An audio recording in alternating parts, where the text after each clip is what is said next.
Yes, and hello world. This is Miss Rachel from ICAC Kuwait and welcome dito sa ating kwentong ICAC kung saan mapapanood niyo yung mga kwento ng mga students namin na nakapagtapos na sa kanilang pag-aaral. Kumbaga ito yung mga hindi sumuko, napapatuloy sila kahit anuman yung hamon ng buhay na na-experience nila. So, una pa ang lahat, ma'am, pakilala mo yung sarili mo sa lahat ng mga nanonood sa atin ngayon. Hello Philippines, hello Kuwait, hello world. Yes. Welcome to our interview with Yes. with this nice lady and beautiful Miss Rachel. Yes. And so Ako po si Mayjoy San. Ma'am, ano yung kinuha mong course dito sa ICAC po?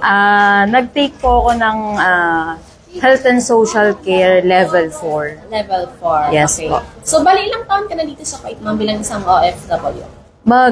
Tatatlong taon pa lang po. This October po. Okay. So, kumusta naman yung life mo dito, ma'am? So far po, so good. Wala naman pong problema, pero di naman po natin maitatanggi na yung life as a OFW. Medyo may mga struggles. Hindi naman po siya talaga biro.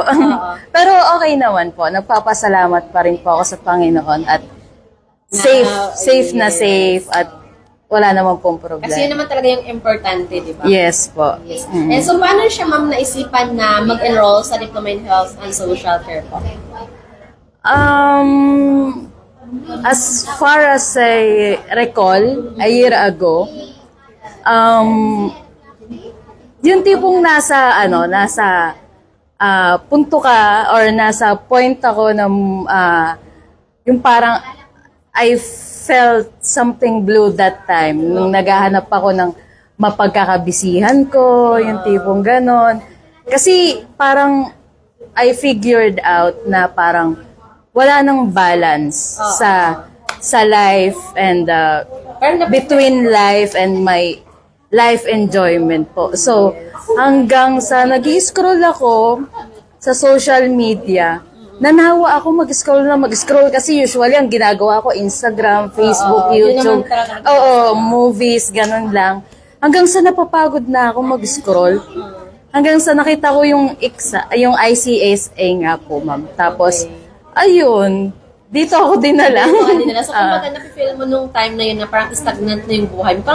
Parang magbabago. Bakit parang ganito lang ako lagi? Parang naghanap ka na gusto mong mag-improve. Bago po, yung tipong mapagkakabisi. Kasi sa Pilipinas, hindi naman ganito eh. Dito kasi, parang eto lang. Parang meron tayong boundaries, no? Okay, hanggang dito ka lang. Hindi ka pwedeng mag-beyond that boundary. Lalo na po dito sa Kuwait, hindi yung tipong, hindi siya, malayo siya sa Pilipinas na. Hindi ka talaga basta-basta makakilos kasi yung galaw mo is parang bahay, limited lang talaga siya. Plus po sa trabaho, parang, sa trabaho pa lang, ubus na yung energy mo, yung tipong parang, kumbaga kasi minsan na-fulfill natin na parang naboburn out na tayo. Yun po. So, kailangan natin na i-change na naman yung lifestyle natin na magkaroon tayo ng motivation ulit, di ba? Para magpatuloy sa buhay. Something. Tsaka yung alam mo po, ma'am, yung feeling na yung parang fulfillment ba? Yes. Kapag kami mga nagagawa kang or kapag kami na-accomplish kang bagay na gustong-gusto mo talagang gawin, yung time na yun po yung gusto kong mangyari. Yes. Kaya po, napunta ako dito sa ICSA po. So, ma'am, ganito siya. Hindi, alam naman talaga natin na bilang isang OFW, hindi madali yung buhay natin. Kasi dumadaan tayo sa mga challenges, struggles, of course. Non-stop. Non-stop, di ba? Kasi marami tayong priority. May priority tayo sa sarili natin. Priority sa pamilya. And of course, trabaho natin. Na minsan hindi natin makokontrol din kung ano yung mangyayari. And of course, ngayon is nag-aaral ka na. So, paano mo siya nababalansi yung pag-aaral mo, sa life mo, sa trabaho mo, and of course, sa family mo? Paano ko siya nabalanse habang nagtatrabaho ako, nag-aaral ako, ganyan.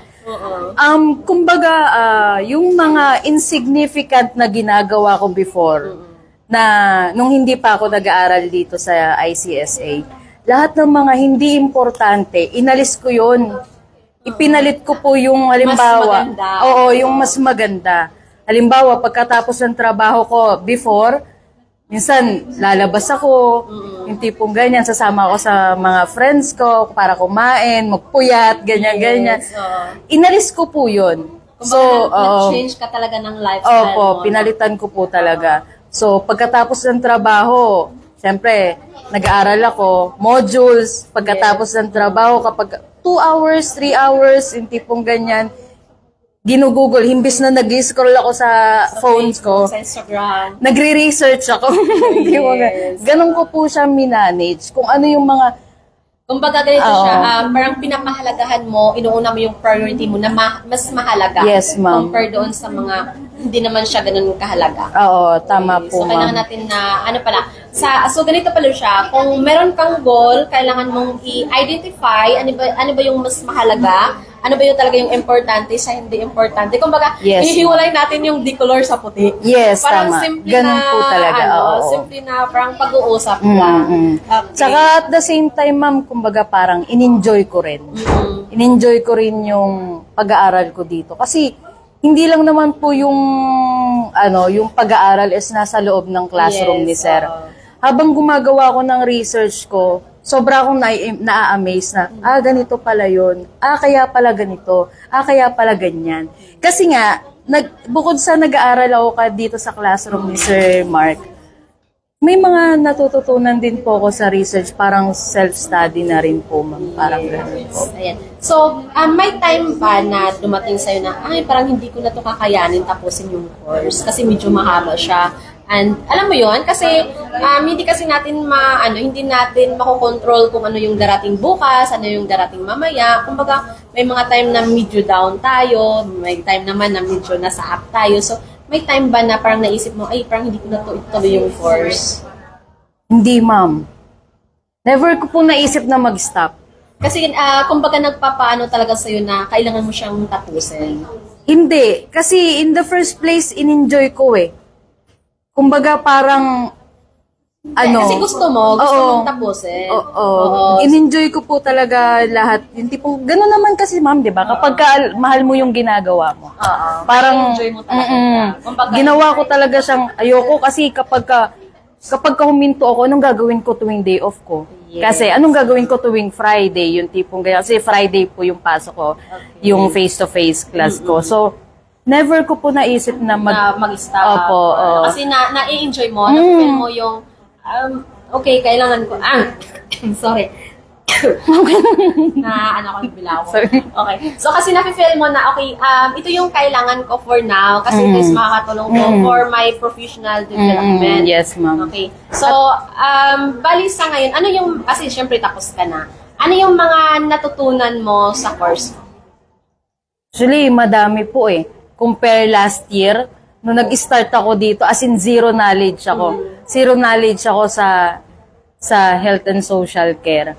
Ang mga natutunan ko katulad na lang ng kung paano mag-take properly ng vital signs, ng BMIs, how to take properly the blood pressure, how to take care of people with those needs na may sakit, na may para ma-prevent na rin yung mga possible na maging illness nila, care, and aftercare sa mga pasyentang nangangailangan ng tulong nating mga caregivers, madam. Ayan. So, ano yung magiging maibigay mo na strategies sa mga classmates mo na patuloy na nagtatapos sa course nila? Siguro sa mga ongoing students na nandiyan pa sa classroom ni Sir ngayon.